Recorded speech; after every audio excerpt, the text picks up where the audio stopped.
Мекендештер, ар бир мамлекеттик жооптуу кызматтагы адамдар кызмат ордуна келгенде өзүнүн калк алдындагы, элдин алдындагы жоопкерчилигин сезиш керек жана сөзсүз түрдө эл үчүн, калк үчүн жасап аткан иштери боюнча жана жетишкендиктери боюнча маалымат берип туруусу абзел.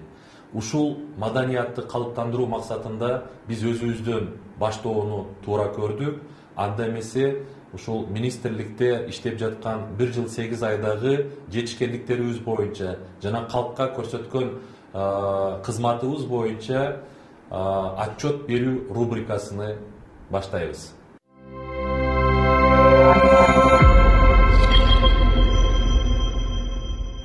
Урматтуу мекендештер, өзүңүздөргө белгилүү болгондой, 2018 жылдын 1 январынан баштап Кыргызстанда ар бир төрөлгөн балага сүйүүнчү жөлөк болуу киргизилген. 2018 жылы октябрь айында бул кызматка келгенде ушул процедураларга биздин калктын тарабынан аябай наразычылыктар көп болгондуктан биз изилдеп көрдүк. Ошол процедураларды караганда биздин министрликтин ичиндеги эле процедура 9-10 күндү ээлейт. Ошону менен бирдикте банктан барып алганга чейин кээ бир учурда 1-1,5 ай, кээ бир учурларда 2 айга чейин жеткен учурлар болгон. Ошондон улам биз муну изилдеп көрүп бир нерсени тактадык. Ошол балага сүйүүнчүнү алуу үчүн эң обол эле өтө көп документтерди топтош керек экен. Ошол эле никеге тургандыгы боюнча күбөлүктү алып келиш керек, ата эненин паспортун алып келиш керек, баланын күбөлүгү болуш керек, жашаган жеринен справканы алып келиш керек, атайын банктык эсеп ачып жана буга окшогон бир топ документтерди топтоо ыңгайсыздыктар бар экен.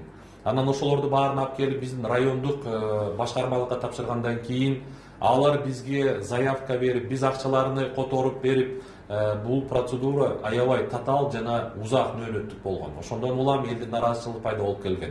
1 июль 2019 жылдан баштап ушул жөлөк пулду бирдиктүү терезе аркылуу алганга мүмкүнчүлүк түздүк дагы. Ошону менен бирдикте бул процедуралардын баардыгын автоматташтырдык.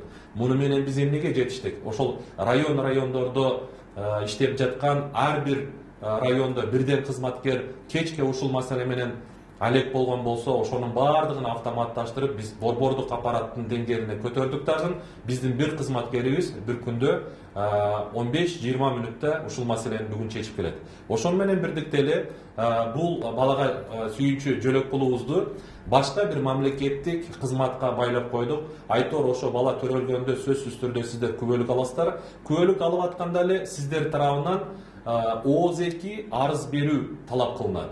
Ошону менен бирдикте биз азыр бүгүнкү күндө 2 мамлекеттик банк менен, бул РСК жана Айыл банк менен иштешип атабыз.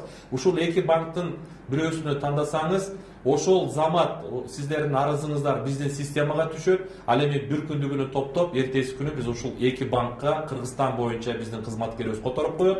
Жана банктан атайын СМС билдирүү келет сиздерге. Акчаңыз келип түштү, жана алып алсаңыз болот деп.